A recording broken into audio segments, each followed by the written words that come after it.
Good morning, and welcome to the Hilton third quarter 2025 earnings conference call. All participants will be in a listen-only mode. Should you need assistance, please signal a conference specialist by pressing star, then zero. After today's prepared remarks, there will be a question-and-answer session. To ask a question, please press star, then one. Please note this event is being recorded. I would now like to turn the conference over to Charlie Brewer, Vice President, Corporate Finance and Investor Relations. You may begin. Thank you, Chuck. Welcome to Hilton's third quarter 2025 earnings call. Before we begin, we would like to remind you that our discussions this morning will include forward-looking statements. Actual results could differ materially from those indicated in the forward-looking statements, and forward-looking statements made today speak only to our expectations as of today. We undertake no obligation to update or revise these statements. For discussion of some of the factors that could cause actual results to differ, please see the Risk Factors section of our most recently filed Form 10-K. In addition, we will refer to certain non-GAAP financial measures on this call. You can find reconciliations of non-GAAP to GAAP financial measures discussed in today's call in our earnings press release and on our website at ir.hilton.com. This morning, Chris Nassetta, our President and Chief Executive Officer, will provide an overview of the current operating environment and the company's outlook. Kevin Jacobs, our Executive Vice President and Chief Financial Officer, will then review our third quarter results and discuss our expectations for the year. Following the remarks, we will be happy to take your questions. With that, I'm pleased to turn the call over to Chris. Thank you, Charlie, and good morning, everyone. We certainly appreciate you joining us for our call today. Our third quarter results continue to demonstrate the resilience of our business as strong net unit growth, discipline, cost control, and our capital-light business model delivered solid bottom-line performance. Adjusted EBITDA and adjusted EPS both meaningfully exceeded the high end of our expectations, despite softer-than-expected industry RevPAR performance. Our strong portfolio of brands, powerful commercial engines, and disciplined execution continue to drive meaningful free cash flow conversion, which we expect to be greater than 50% of adjusted EBITDA for the full year. We remain on track to return $3.3 billion to our shareholders in the form of buybacks and dividends for the full year. Turning to results for the quarter, system-wide RevPAR was down approximately 1% year-over-year as unfavorable holidays and events, softer international inbound to the U.S., declines in U.S. government-related travel, and portfolio renovations weighed on results. In the quarter, leisure transient RevPAR was roughly flat, driven by strong demand in Europe and the Middle East, offset by unfavorable holiday shifts in the U.S. Business transient RevPAR decreased approximately 1%, driven by continued economic uncertainty. Group RevPAR decreased approximately 4%, driven by tougher comparables as we lap major international events, renovation impacts, and holiday shifts. We did see group demand strengthen, which is reflected in our stronger fourth quarter group position and our 2026 position, which is up in the mid-single digits. As we look to the fourth quarter, we expect RevPAR to be up approximately 1%, driven by holiday shifts, easier year-over-year comps, and relative group strength. We now expect RevPAR for the full year to be flat to up 1%. As I lift up and think about the opportunity ahead, I remain optimistic about the next few years. We continue to believe that in the U.S., lower interest rates, a more favorable regulatory environment, certainty on tax policy, and a significant investment cycle will result in accelerated economic growth and meaningful increases in travel demand. This, when paired with limited industry supply growth, should drive stronger RevPAR growth over the next several years. Turning to development, during the third quarter, we opened 199 hotels totaling over 24,000 rooms and achieved net unit growth of 6.5%. Openings increased more than 35% year-over-year on an organic basis. Our luxury and lifestyle brands continue to expand around the world, comprising approximately 20% of total openings in the third quarter. In Asia Pacific, we announced our plans to exceed 250 luxury and lifestyle hotels in the coming years, representing portfolio growth of over 50%. In Europe, we opened the Conrad Hamburg to expand our award-winning luxury brand into one of Europe's most iconic destinations. Conversions remain integral to our growth story. We expect nearly 40% of openings in 2025 to be conversions across 12 of our brands, sourced from a mix of independent hotels and competitor brands. We recently celebrated Hilton's 9,000th hotel following the conversion of the Signia by Hilton La Cantera Resort and Spa, a landmark property set atop 550 acres overlooking the rolling hills of Texas Hill Country. We also added the 1,000-room Sunseeker Resort as part of our Curio collection. After eclipsing 8,000 hotels just a year ago, we opened nearly 3 hotels per day to reach this latest milestone, further underscoring our incredible growth momentum. In the years to come, we continue to believe the conversion opportunity is immense globally. To help capture this opportunity and leverage our skill set in identifying white space and developing new brands, earlier this month we launched our newest brand, Outset Collection by Hilton, the company's 25th brand and 8th in our growing lifestyle portfolio. Outset Collection by Hilton is defined by soulful, story-led properties featuring a diverse range of hotels across urban destinations, small towns, adventure outposts, and offbeat hubs. Grounded in deep research, we determined that the upper mid-scale to upscale collection space represents an enormous opportunity for unbranded or independent hotels that currently comprise more than 50% of the global hotel supply. To date, we have more than 60 hotels in development with a long-term growth potential of more than 500 hotels across North America alone, and will open our first several in the fourth quarter. Hilton has consistently delivered an industry-leading share of conversions in the United States, and we expect that to strengthen with the addition of Outset Collection. More broadly, we continue to deploy our brands into new markets around the world, driven by industry-leading premiums they deliver for owners.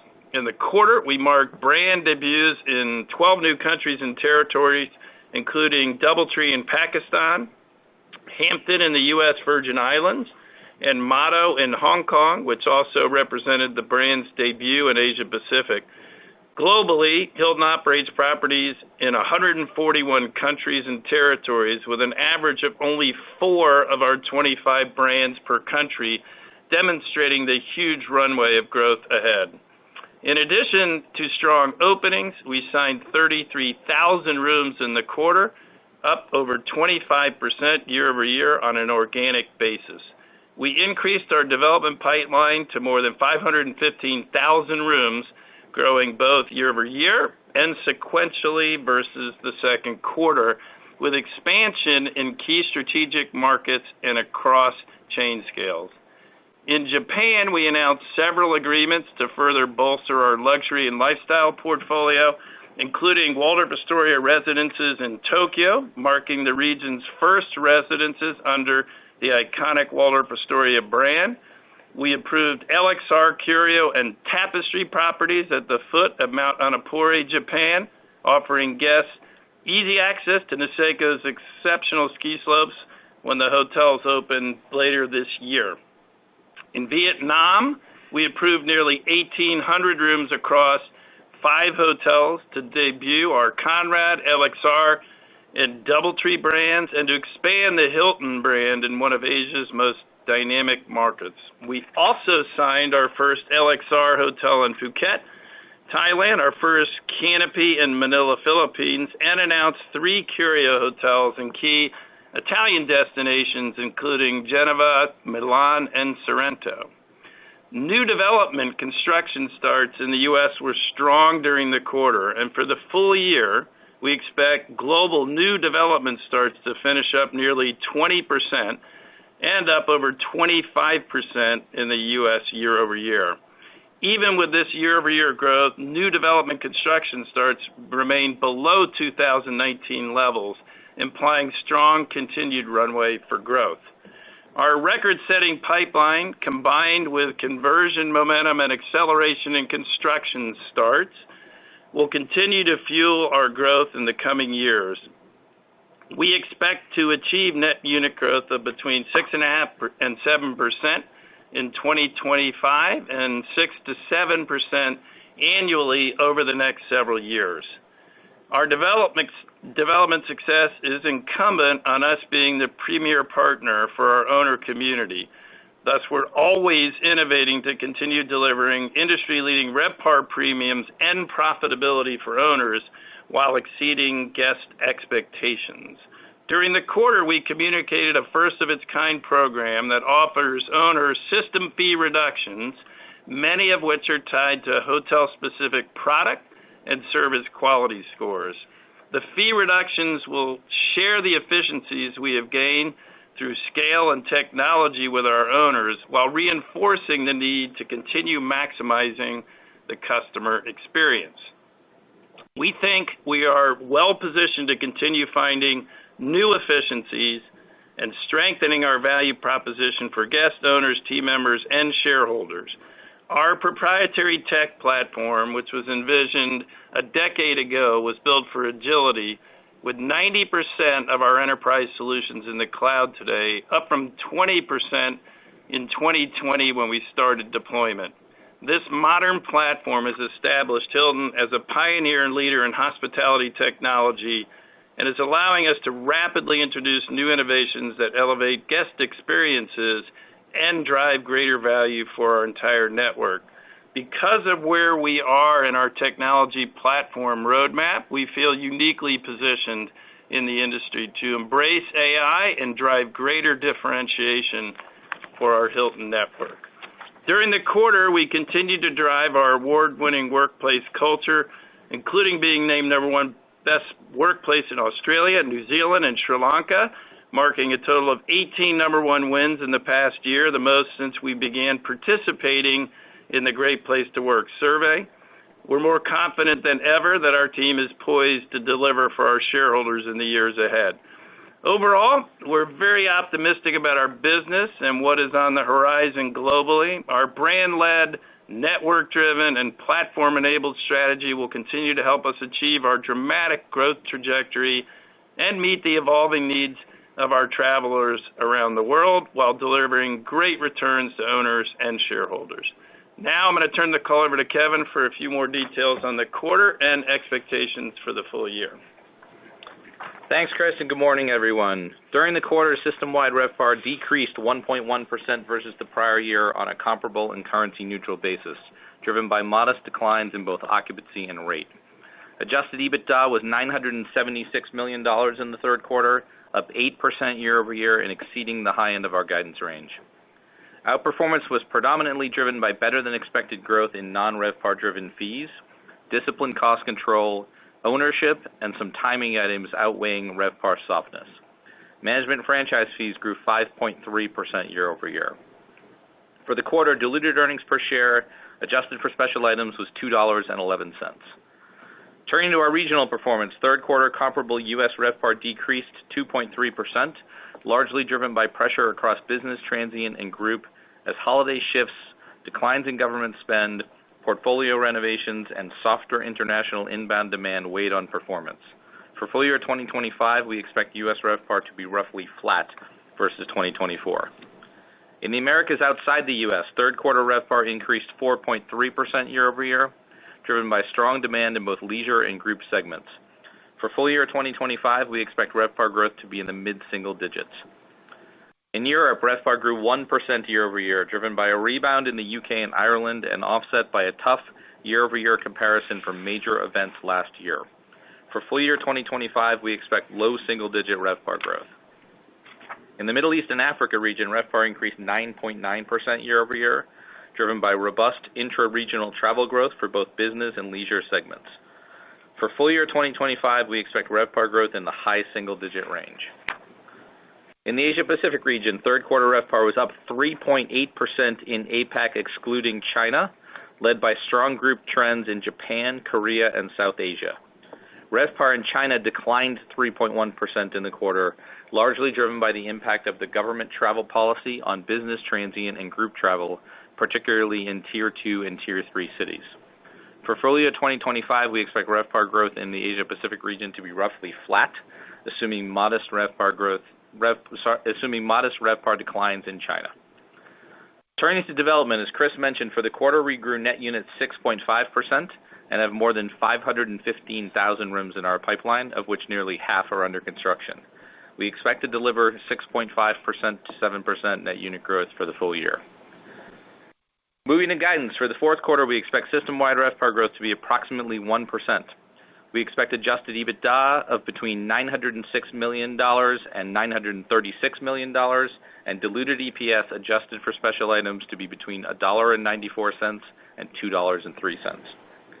For the full year, we expect RevPAR growth of 0 to 1%, adjusted EBITDA of between $3.685 billion and $3.715 billion, and diluted EPS adjusted for special items of between $7.97 and $8.06. Please note that our guidance ranges do not incorporate future share repurchases. Moving on to capital return, we paid a cash dividend of 15 cents per share during the third quarter, bringing dividends to a total of $108 million for the year to date. Our board also authorized a quarterly dividend of 15 cents per share in the fourth quarter. For the full year, we expect to return approximately $3.3 billion to shareholders in the form of buybacks and dividends. Further details on our third quarter results can be found in the earnings release we issued earlier this morning. This completes our prepared remarks. We would now like to open the line for any questions you may have. We would like to speak with as many of you as possible, so we ask that you limit yourself to one question. Chuck, can we have our first question, please? The first question will come from Shaun Kelley with Bank of America. Please go ahead. Hi, good morning, everyone, and thank you for taking my questions. Chris, usually around this time of year, we start to think about, the setup for next year, and I know it's hard to put you on the spot without guidance out there, but we'll kind of talk around it anyways a little bit. Could you just give us your thoughts about kind of the timeline for the improvement you're hoping to see on the top line and operating environment? And then just, we're getting a lot of feedback this morning about how well you've done on the cost side. So let's play the counterfactual. If the top line, and we're talking really RevPAR here, but if that environment doesn't get a little bit better, could you just talk about what you can do in your comfort to kind of continuing to execute so well on the bottom line of the side of the business and drive some operating leverage across the Hilton enterprise worldwide? Thanks. Yeah, thanks, Sean. Happy to cover both. So, obviously, we're not giving. We gave you a form of guidance on unit growth. For next year, we're not at this time of year we're just starting the budget season, and so we're not going to give guidance on RevPAR. But here's what I'd say, and I said it, at your conference. I said it, on the last call. I believe we feel incrementally a lot better about the setup for 2026. I sort of said it briefly in my prepared comments. I mean, I think while there's certainly a lot of noise in the world, and you saw in Q3, industry numbers were less, were lower than everybody expected. I still think if you sort of lift up and you get away from the noise, that structurally in the U.S., at the moment, since that's still 75% of our business, there's a lot of really good things going on. I mean, inflation is definitely coming down. Rates are coming down with it. Expectation that rates will continue to come down. You have certainty on tax policy, which is unusual and probably, lasts for at least 3 to 5 years. You have some, meaningful benefits in that tax policy, like bonus depreciation and things that, that stimulate investment. You have a regulatory regime that is going to be, much more friendly.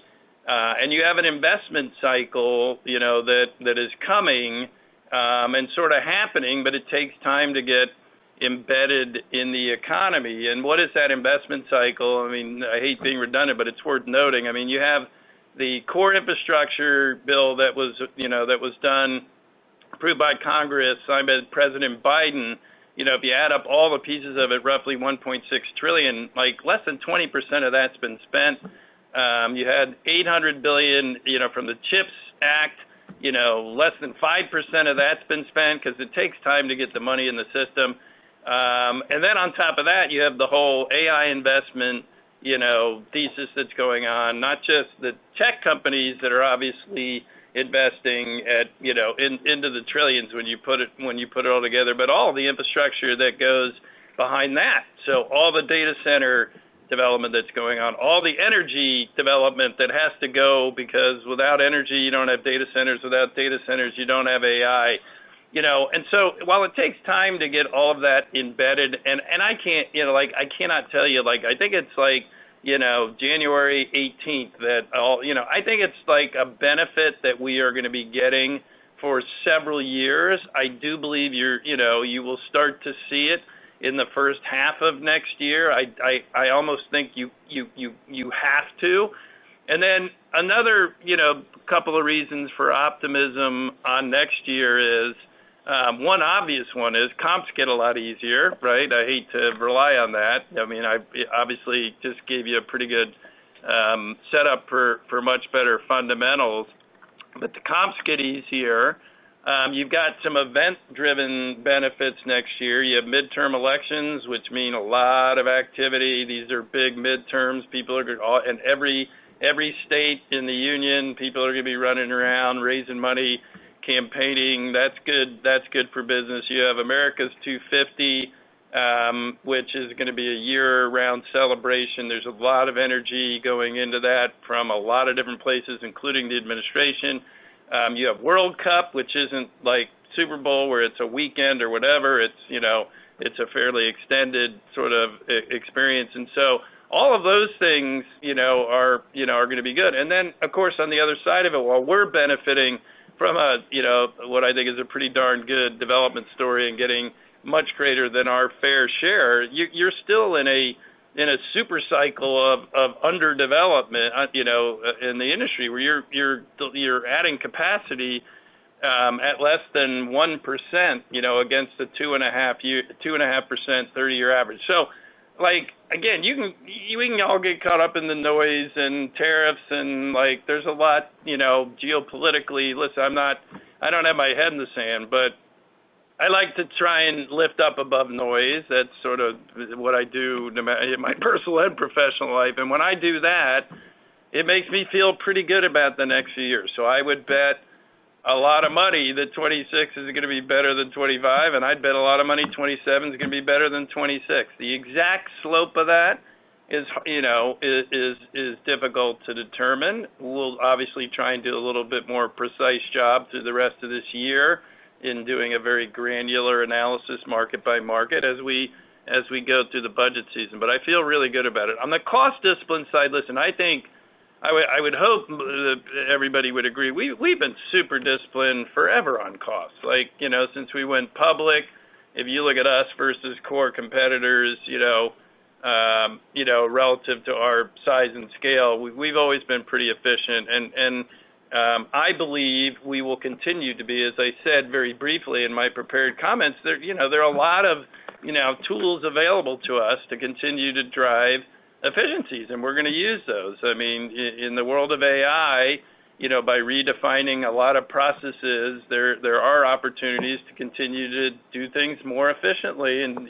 be able to accomplish more with less. And that, by the way, holds true for our G&A, but also importantly, very importantly, because our job is ultimately to deliver profitability for our owner community. I think it affords us opportunities to continue to find efficiencies that can translate into higher margins by reducing incrementally system costs more. I noted very quickly, and it's reasonably broadly known because we've communicated to our owner community, but we did a first of its kind reduction in system fees, to be clear, not our royalty rates and not our license fees, but the fees that owners pay us to operate the system.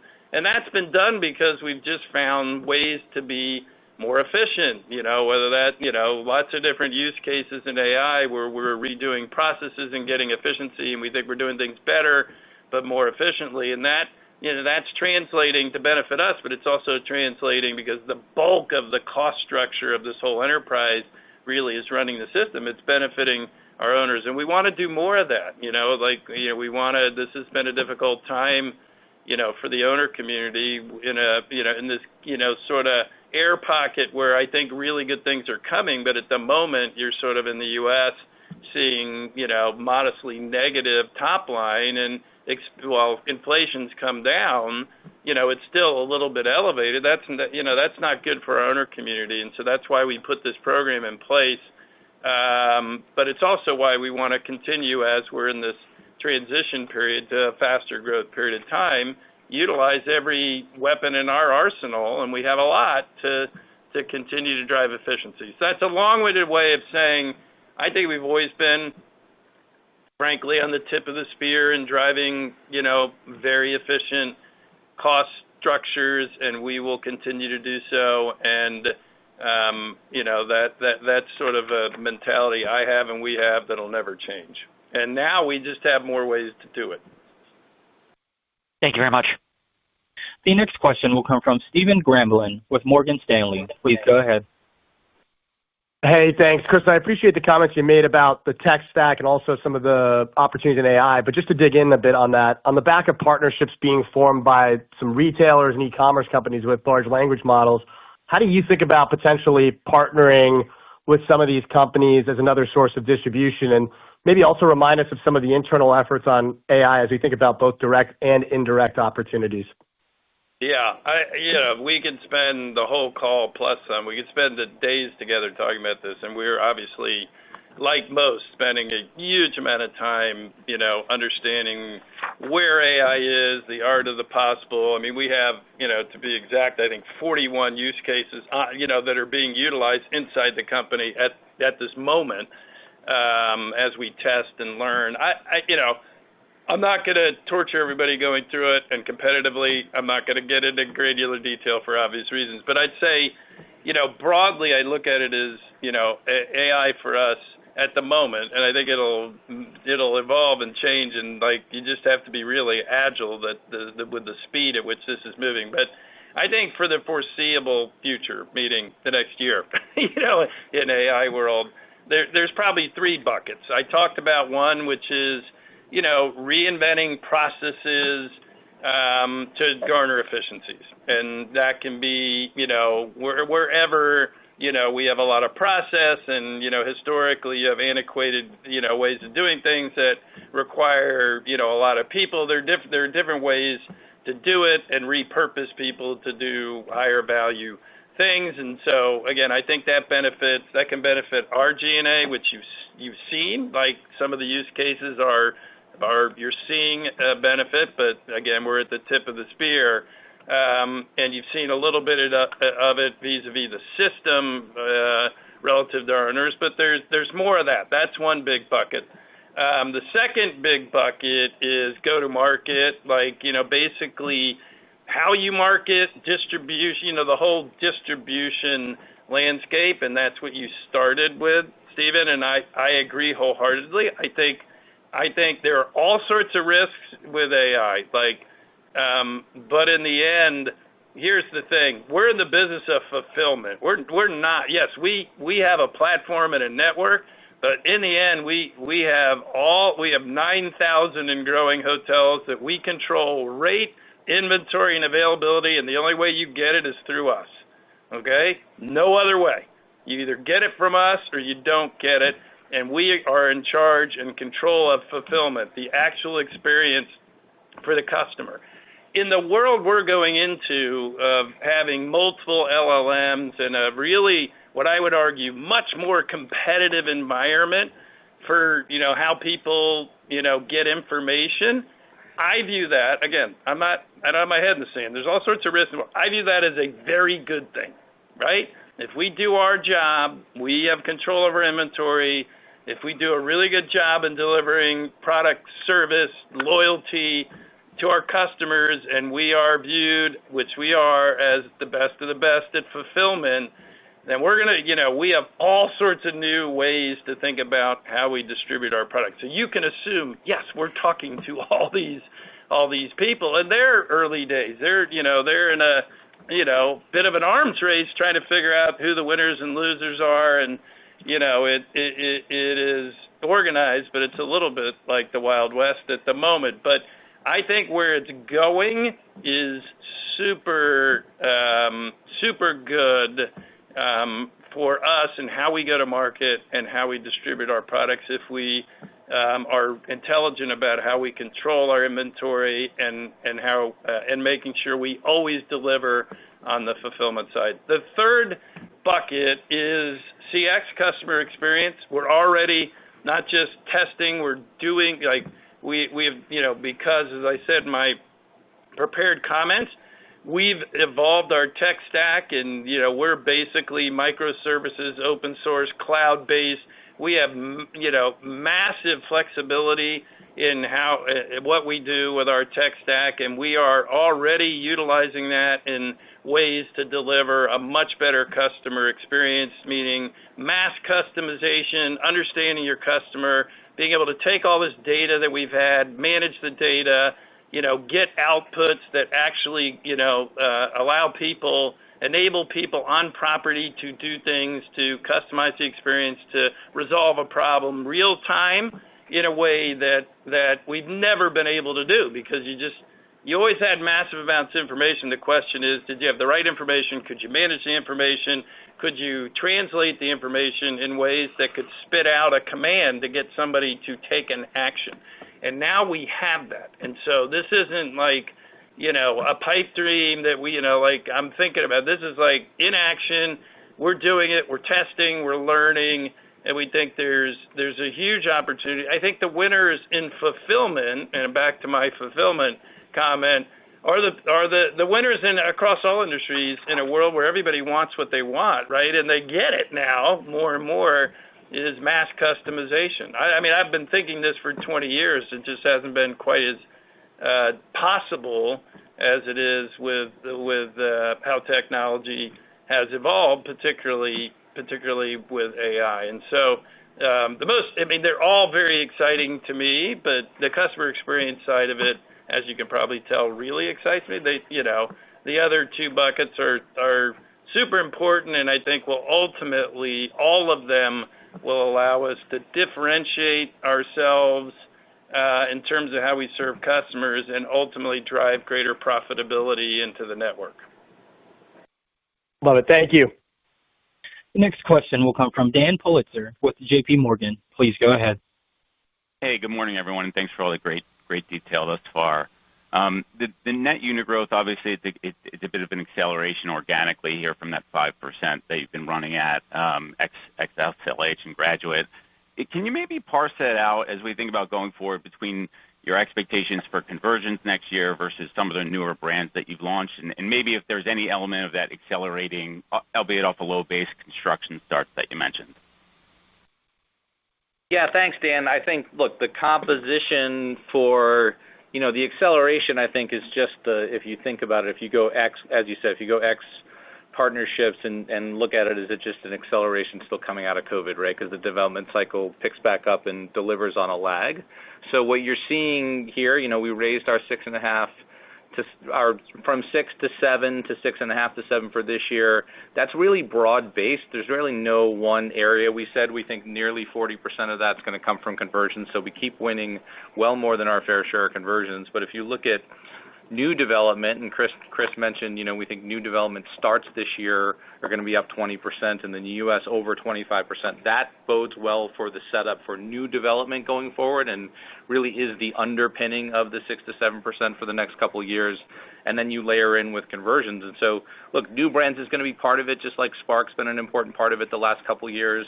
The new brands that are oriented towards conversions will be part of the conversion story. But then, a big part of the story is taking our core brands and exporting them around the world in emerging markets, right? So it really is pretty broad-based across the board, and we would expect, something on the order of magnitude of in the 30 percentage points, 35, mid-30s, call it, to be from conversions versus new builds for the next couple of years.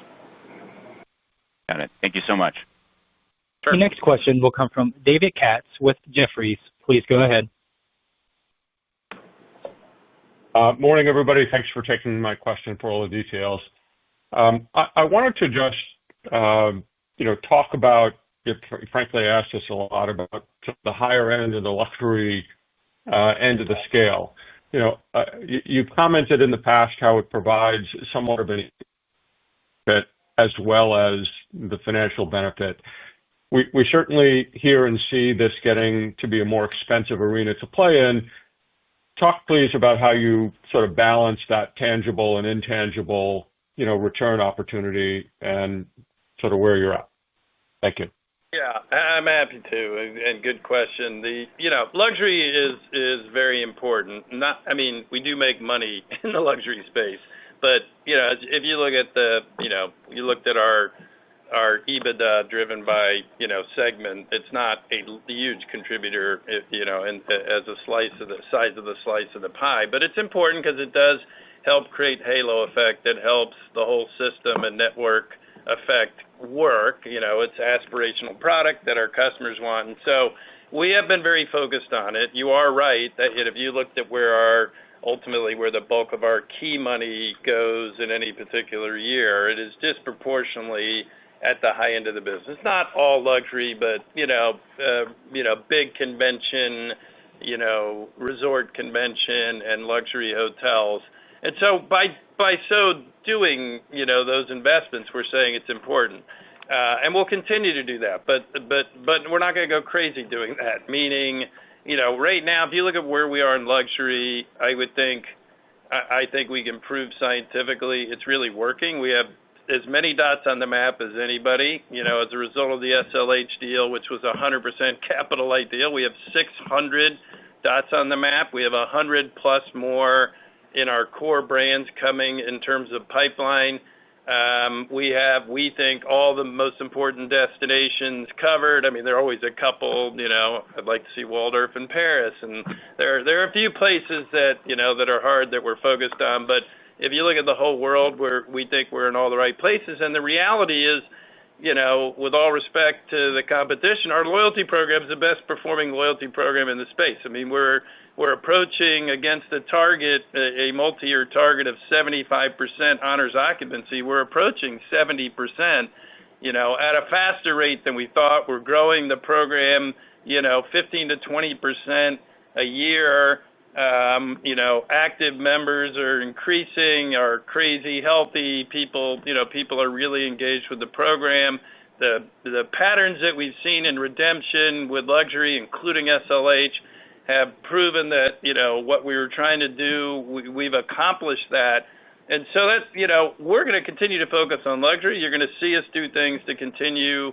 SLH will continue to grow, not the way it has grown, 0 to 500, but it'll grow incrementally because, we are helping them and they are working on growing that business. So that'll continue to grow, but you'll see most of the growth come in our core brands, and we're going to be sensible about it. We only, even when we're making these investments, we don't make these investments to lose money. We're always investing against a market, a deal opportunity where we think that whatever we're giving is a lot less than the value of what we're getting, and we'll continue to do those. But I do not, and we do not feel, particularly post SLH, that we have to do anything unnatural. And obviously, the luxury business, has been performing really well, and we like that. My own belief is it will continue to perform well, but what you're going to see over the next 2 or 3 years on the basis of what I think is going to happen, you can disagree with me, you're going to see broader economic growth in the U.S. pick up, and it's also going to be much broader based, and you're going to see all of the mid-market start to converge with the high end. It almost, eventually it has to, and because it always does, and the makeup of what's going on, which is really what's really driving it is an investment cycle. That's a middle class game, like the investment cycle of building data centers, bridges, highways, power plants. That's getting everybody in the game. And so again, luxury is great, performing really well. We're focused on it. It's a good halo effect. We think we have what we need, and we'll keep grinding it out with these deals. But I do believe that the relative performance gap will close in a meaningful way over the next couple of years. Thanks. Nice quarter. The next question will come from Steve Pizzella with Deutsche Bank. Please go ahead. Hey, good morning, everyone, and thank you for taking our question. Chris, just wanted to follow up on the offer to provide owners system-wide fee reductions tied to product and quality scores. If I heard you correct, can you elaborate on what the genesis of that was, how we should think about any impact from a franchise and royalty fee perspective moving forward, if any at all? And does this incentivize more conversions from owners moving forward? The answer to the last part is yes, I think it does. But the genesis of this was sort of what I implied. It started with the fact that, listen, in the end, our job is to deliver not just top line. We got to deliver bottom line to owners, or this wonderful, virtuous cycle of getting them to reinvest and build us more hotels does not work as well. And so, we know that they are having a difficult time. They had a great run, in the initial, years coming out of COVID, but it's gotten much more challenging. And so, we want to help. And we think we should be able to, meaning same comments I won't repeat them about, we can garner efficiency. We can use AI. We can think about all of our processes where, it's a big system in ways that will benefit them. So that was really the genesis. The other thing we're trying to accomplish, and I said it very quickly, but it's an important note, is that, and this isn't unique to Hilton, the whole industry during COVID had a cycle of underinvestment in assets. That's because everybody, the owner community rightfully, had to survive. They were, having to pay interest, and they didn't have the money that they would normally have to invest. So you went through a unique cycle in my 40 years of doing this of underinvestment. Again, not just across the board. Thankfully, we went into it in a very good place, so we feel pretty good about where we are, but we want more investment in the system, and so we have been encouraging. And by the way, I sort of mentioned we have in the U.S. we have over 20% of the system is in renovation right now, so that we've been encouraging it. And it's been happening, but, we thought if we're going to do this, we want to help provide another incentive to accelerate it to go even faster. And so we did create, I think a pretty unique setup where we have stay scores, et cetera. Think about, customer satisfaction scores, and it's a complex equation, but one that they understand because it's the way we manage the system, the franchise system already. Where we provided gates, essentially, that people need to get through by brand, with, and it's stair step. It's a very complex system. But again, it's the way, sort of the way we've managed the business, they understand it. And so that's the secondary. The first was we want to help our owners. The second was we want to help our owners also in the long term, which is to make sure that the product quality is where it needs to be. And even without it hitting, it doesn't start until January. The relief doesn't start until January. We've seen a pretty meaningful uptick in activity. So, people get it. They want to get through the gate. And a large part of the system will. I think, when we did it, it was like 50. I think it's last I looked at maybe approaching 60 without it even having rolled out. To be clear, it doesn't. I do think it will. The higher our margins, the more people want to build us hotels. So I think it's helpful.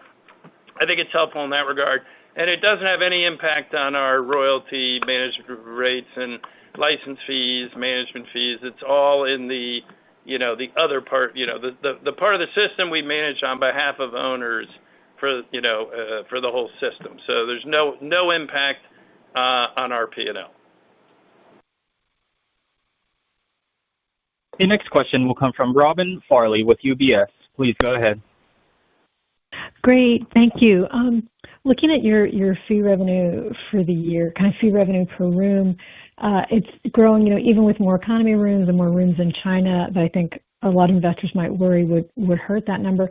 What's driving the economics there? And I guess, is there anything that you'll be comping next year for us to think about? Anything unusual in those numbers for this year that you'd be comping next year, or do you feel good about those economics continuing next year? Thanks. You're talking about comps that would drive fee per room year over year?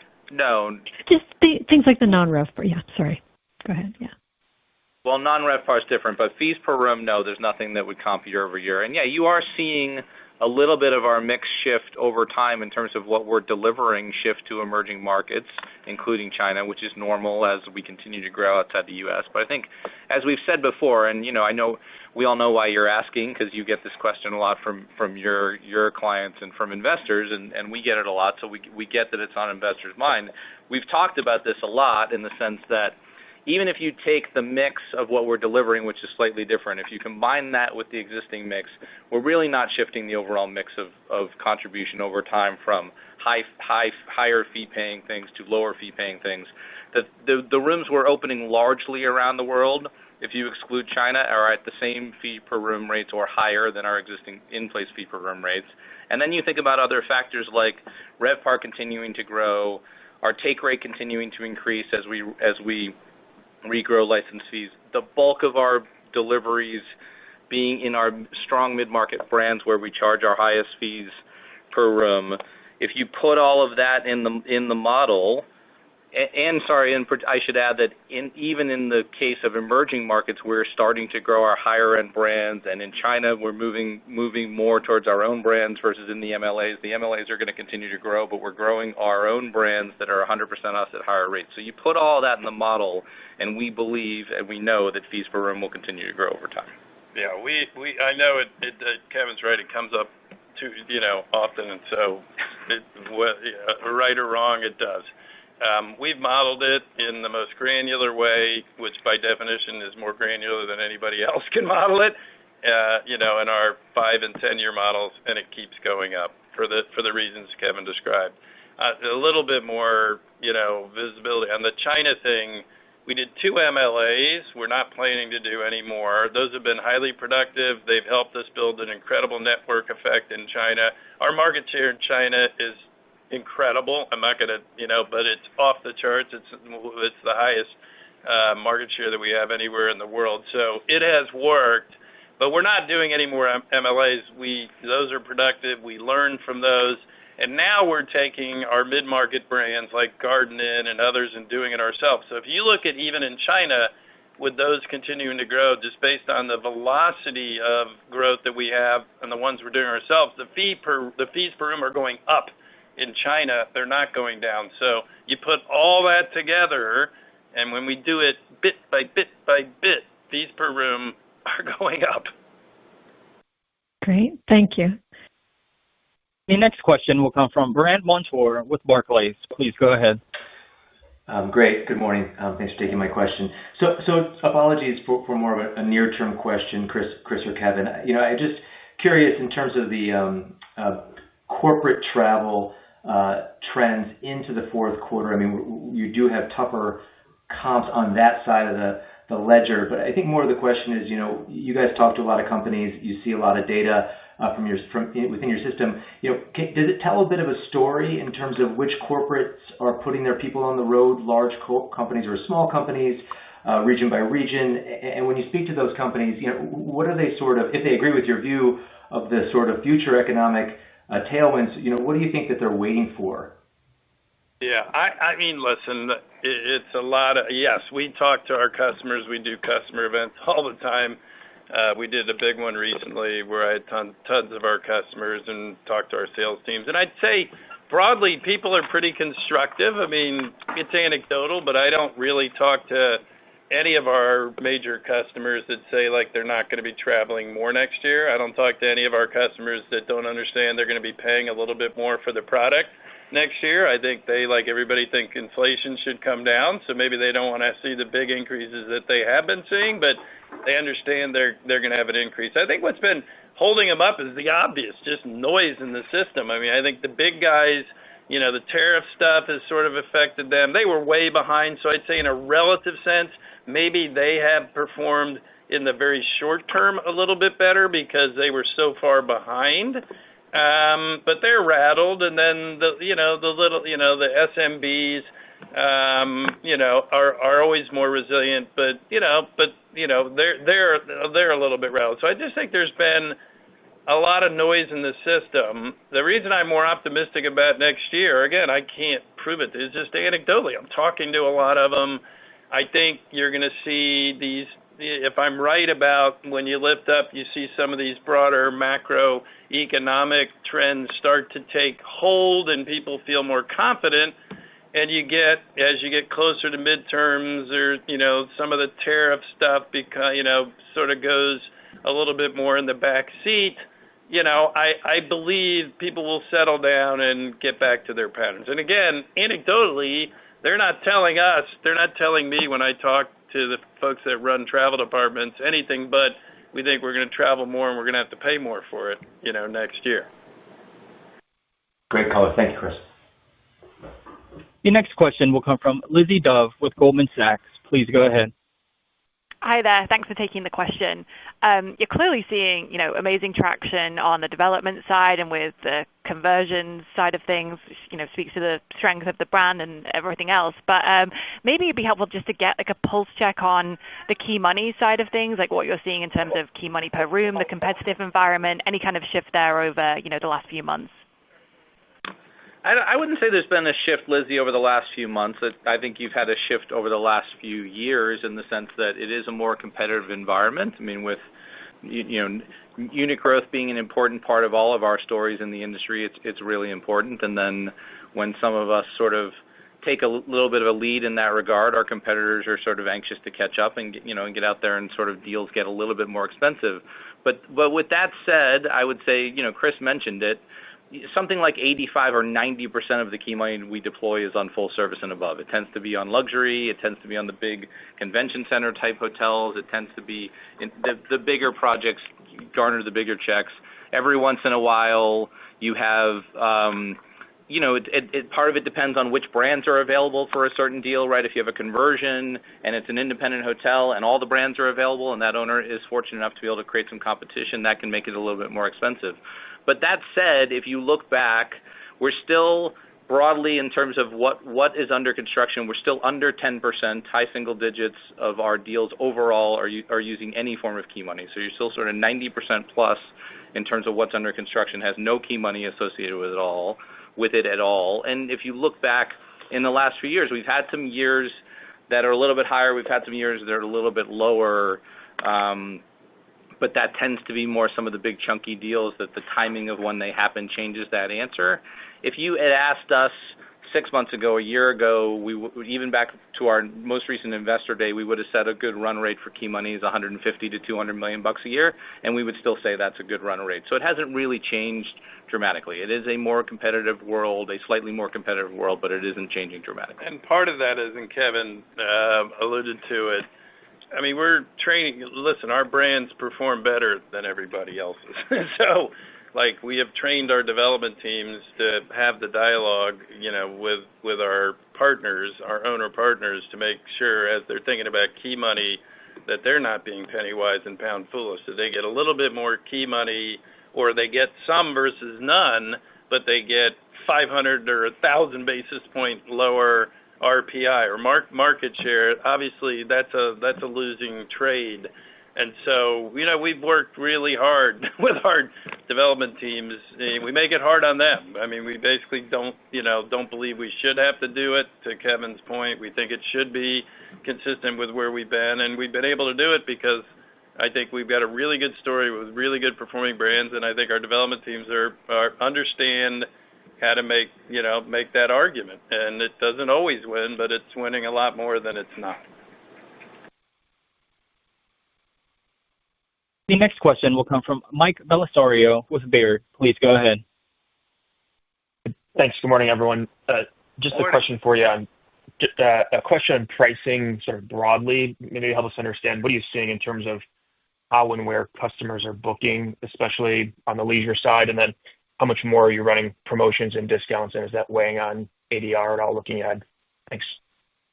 We are running, when it's weaker, we're always going to do honor specials and use a little bit more OTA business and, access other distribution channels. And in, third quarter, it was weaker. So we did those things. I mean, if you look at the numbers, you'll see it was pretty, you haven't seen any sort of collapsing in rate integrity. I mean, our, declines were pretty much balanced between rate and occupancy, which is what you'd see. You definitely had in categories, you had a lower in third quarter, a lower group base. So that means you have more rooms to sell. You got to do more transient. Business transient was a bit weaker for the reasons I just described. Everybody's rattled about everything going on in the world. Leisure was pretty strong, but then, leisure isn't the highest rated business. So what does that mean?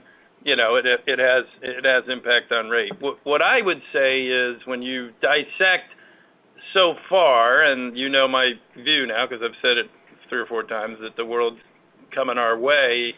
So far, if you dissect it, it's really been a mixed shift that has affected rate. You're just taking, lower rated customers and they're substituting for higher rated customers, meaning you're taking leisure customers that pay less, not necessarily that the leisure rate's dumping, it's a lower rate than you're substituting in for business transient, which is a higher rate. So I think when you deconstruct it scientifically, I think you feel pretty good that rate integrity has been reasonably good. That shouldn't be surprising sort of intellectually to any of us in the sense that inflation is alive and well, and while it's come down, it's still somewhat stubbornly high, and so we will be a beneficiary of that broader trend. So technically, it's pretty evenly split, but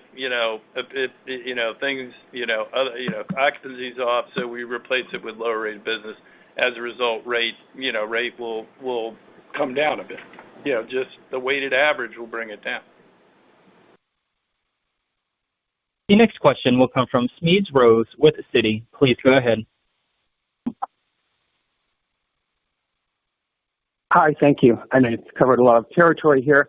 I just wanted to ask you, I think the full year sort of trimming on RevPAR and a slightly more modest outlook doesn't really come as a surprise. But as you think about the fourth quarter and kind of the implied guidance, is the government shutdown impacting your forecast at all, or is everything sort of just going on as business as usual? No, I mean, look, we're sort of almost a month into 22 days, I guess, into the government shutdown so almost a month of that in the forecast. So we have factored for that into the forecast in the fourth quarter, and our full year scenarios, which is a range, really encompass even if the government shutdown keeps going, we think we'll be within that range. So it is affecting the numbers. I think that who knows if our forecast would have come down anyway. Probably given what came in the third quarter, we might have been a little bit lower for the fourth quarter anyway. But we are factoring for it, and it is affecting the numbers somewhat. Thank you. Appreciate it. Sure. Ladies and gentlemen, this concludes our question and answer session. I would like to turn the conference back over to Chris Nassetta for any additional or closing remarks. Please go ahead. Thanks, Chuck. Thank you, everybody. As always, we appreciate the time. As you can see, I remain pretty darn optimistic about what the next several years are going to look like. And even, I think, if you look at all the numbers and everything we talked about today, even in the midst of what's been a bit of an air pocket as we, sort of get through this time to a little bit higher growth time, the resilience of our model, business model and our execution, I think, has been really, really good. And we're continuing to deliver and outperform on unit growth, deliver and outperform on the bottom line with, taking what the world gives us and doing everything we can to make it better. So, we're feeling good about the business, feeling good about where we are, feeling good about where the future is going. And we'll look forward on the next call to giving you a fulsome update once again. Thanks again, and talk soon.